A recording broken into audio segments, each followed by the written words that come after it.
कहते हैं मुंबई सपनों का शहर है, ग्लैमर का शहर, एक ऐसा शहर जो कभी नहीं सोता। लेकिन हर शहर की तरह इसकी भी अपनी परछाइयां हैं, अपनी अनसुनी कहानियां हैं जो हर तर्क को झुठला देती हैं। आज मैं आपको अपनी कहानी सुनाऊंगा।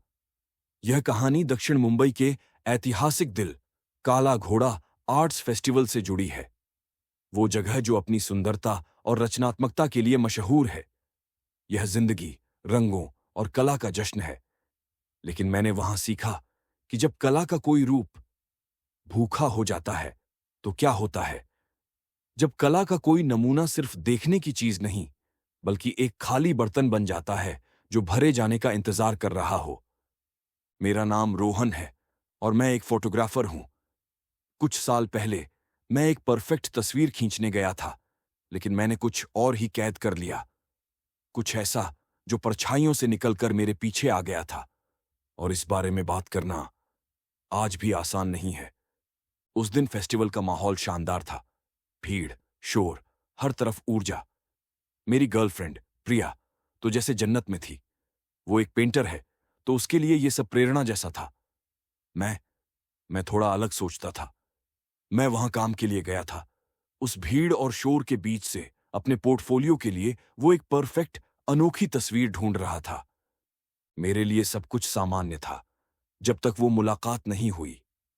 एक ऐसी मुलाकात जिसे मैं लगभग भूल ही गया था। हम जहांगीर आर्ट गैलरी के पास से गुजर रहे थे और एक बुजुर्ग आदमी जिनके चेहरे पर अनगिनत झुर्रियां थीं मुझसे टकरा गए। उन्होंने माफी नहीं मांगी। वो बस मेरे करीब झुके और उनकी आवाज सूखी पत्तियों की सरसराहट जैसी थी। उन्होंने कहा, कहते हैं कला आत्मा को कैद करती है, लेकिन कुछ आत्माएं कला को कैद कर लेती हैं। उस अधूरी शाहकार से बचकर रहना, नौजवान, वो पूरा होने के लिए भूखी है। मैंने इसे पूरी तरह नजरअंदाज कर दिया। मैंने प्रिया से कहा कि शायद कोई ढोंगी होगा जो लोगों का ध्यान खींचना चाहता है। लेकिन फिर मैंने पास की डेविड सैसून लाइब्रेरी की तरफ देखा और मैं कसम खाकर कह सकता हूं, एक पल के लिए मैंने उन्हें दूसरी मंजिल की एक खिड़की से मुझे घूरते हुए देखा। फिर वो गायब हो गए। मैंने बस इस बात को दिमाग से निकाल दिया। सोचा कि गर्मी और भीड़ की वजह से मेरी आंखों को धोखा हुआ होगा। लेकिन चीजें ज्यादा देर तक तार्किक नहीं रहीं। उस दिन बाद में जब सूरज ढल रहा था, मैं अपने शॉट्स देख रहा था। लोगों, मूर्तियों, रोशनियों की दर्जनों तस्वीरों को स्क्रॉल करते हुए। और फिर मैं रुक गया। एक तस्वीर में, बैकग्राउंड में, एक मेहराब के गहरे साए में लगभग छिपा हुआ एक साया था। वो कोई इंसान नहीं था। सच कहूं तो नहीं, वो एक आकृति थी, लंबी और बेहद दुबली पतली, लेकिन वो परछाई से बनी थी। मेरा मतलब है कि वो एक ऐसी परछाई थी जो जरूरत से ज्यादा काली थी। वो रोशनी को सोख रही थी, एक शून्य की तरह। और वो बस वहां खड़ी थी, देख रही थी। सबसे डरावनी बात यह थी कि जब मैंने अपने कैमरे की छोटी स्क्रीन पर झूम किया तो मुझे एक अजीब पागलपन वाला एहसास हुआ कि वो हिला है, कि उसने अपना सिर घुमाकर मुझे देखा है, ठीक कैमरे के जरिए। असली दहशत तो बाद में शुरू हुई, हमारे होटल के कमरे में। मैं अपने लैपटॉप पर था, उस चीज को बेहतर ढंग से देखने की कोशिश कर रहा था। लेकिन मैं जितना उस इमेज को साफ करने की कोशिश करता, वो उतना ही भयानक होता जाता। उसका आकार बिगड़ने लगता। वो एक डिजिटल बुरे सपने जैसा था। मैंने झटके से लैपटॉप बंद कर दिया। इस बीच प्रिया स्केचिंग कर रही थी। वो चुप थी, लेकिन एक अजीब दीवानगी भरी ऊर्जा के साथ। अचानक उसकी सांस रुक गई। उसने मुझे अपनी स्केचबुक दिखाई और मेरा तो जैसे खून ही जम गया। उसने बिल्कुल साफ, डरावने तरीके से मेरी तस्वीर वाली चीज का स्केच बनाया था। वो हड्डियों का ढांचा, वो खाली आंखें, वो लंबी मुड़ी हुई उंगलियां, सब कुछ। उसने उसका असली रूप बना दिया था, बिना उसे देखे हुए। उसने बस कहा कि वो तस्वीर उसके दिमाग में आई, कि उसे वो बनाना ही था। हम बस एक दूसरे को घूरते रहे और तभी हमने वो कानाफूसी सुनी। बहुत धीमी, कमरे के कोनों से आती हुई एक सरसराती हुई आवाज, एक भूखी, गिड़गिड़ाती हुई आवाज। मुझे उसी वक्त शहर छोड़ देना चाहिए था, लेकिन मेरे अंदर के फोटोग्राफर को, उस तार्किक इंसान को सबूत चाहिए था। मैंने प्रिया को अगले दिन वापस जाने के लिए मना लिया। दिन के उजाले में मैंने उससे कहा कि हमें इसका सामना करना होगा, यह साबित करने के लिए कि यह सब हमारे दिमाग का वहम है। यह मेरी जिंदगी का सबसे बेवकूफाना फैसला था। हम वापस उसी जगह पर गए। वो कानाफूसी हमारे साथ थी, फेस्टिवल के शोर के नीचे एक लगातार गूंज की तरह। और उस पुरानी इमारत के पास हमने उसे देखा। वो एक अंधेरे दरवाजे से बाहर निकला।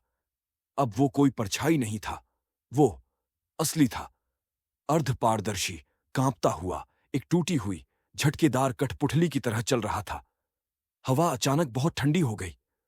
वो कपड़े में लिपटी मूर्तियों की एक कलाकृति की ओर बढ़ा और उसने उनमें से एक को छुआ। ऐसा करते ही वो और ज्यादा ठोस होता गया, जैसे वो उस कला को खा रहा हो। फिर वो मुड़ा और उसने सीधा हमारी तरफ देखा। तभी हम भागे। हम बस अंधाधुंध भागे, लेकिन वो पीछे आया। वो दौड़ा नहीं, वो बस बहता हुआ आया। वो भीड़ के बीच से धुएं की तरह गुजर गया। लोग उसे देख भी नहीं पा रहे थे। वे बस कांप जाते या बिना किसी वजह के रास्ते से हट जाते। और वो कानाफूसी मेरे चारों ओर थी, मेरे दिमाग में, कह रही थी, मुझे पूरा करो, वापस दो। हाँ, वो तस्वीर चाहता था। वो अपना वो हिस्सा चाहता था जिसे मैंने कैद कर लिया था। हम एक आंगन में जाकर फंस गए, जहां एक बड़ी मुड़ी हुई धातु की मूर्ति थी। वो चीज अब लगभग पूरी तरह से ठोस हो चुकी थी। उसका चेहरा दर्द से तड़प रहा था और उस बुजुर्ग आदमी के शब्द मेरे दिमाग में गूंज उठे, उस अधूरी शाहकार से बचकर रहना। वो एक कलाकार की आत्मा थी, फंसी हुई, अधूरी। और मेरा कैमरा उसे इस दुनिया से जोड़ने वाला जरिया था। घबराहट में मैंने वो किया जो मैं सोच सकता था। मैंने उसकी तस्वीर नहीं ली। मैंने अपना कैमरा हमारे पास मौजूद उस विशाल धातु की मूर्ति की ओर किया और मैंने शॉट ले लिया। फ्लैश अंधा कर देने वाला था। वो चीख, मैं उस आवाज को कभी नहीं भूलूंगा। वो शुद्ध क्रोध और दर्द से भरी थी। वो चीज पीछे हटी, फिर उसने छलांग लगाई, मुझ पर नहीं, बल्कि उस मूर्ति पर। वो बस उस धातु में घुल गया। पूरी मूर्ति एक पल के लिए एक बीमार अंदरूनी रोशनी से चमकी। फिर कुछ नहीं, सन्नाटा। सब खत्म हो गया था। मैं कभी वापस नहीं गया। हम उसी रात शहर छोड़कर चले गए। मैं कभी कभी ऑनलाइन फेस्टिवल की तस्वीरें देखता हूं। कुछ समय पहले मैंने उस मूर्ति की भी एक तस्वीर देखी थी। वो अब भी वहीं है। बाकी सबके लिए वो बस एक कला का नमूना है, लेकिन मुझे पता है कि उसके अंदर क्या है। मैंने उस अधूरे शाहकार को पूरा कर दिया था। मैंने उस भूखी आत्मा को उसका आखिरी कैनवास दे दिया था, या शायद मैंने उसे एक घर दे दिया था। मुझे नहीं पता कि दोनों में से ज्यादा बुरा क्या है। मैं बस इतना जानता हूं कि अब मैं बहुत सोच समझकर तस्वीरें खींचता हूं। आप कभी नहीं जानते कि परछाइयों में क्या छिपा है। बस एक शटर के क्लिक का इंतजार कर रहा है ताकि उसे एक रूप मिल सके।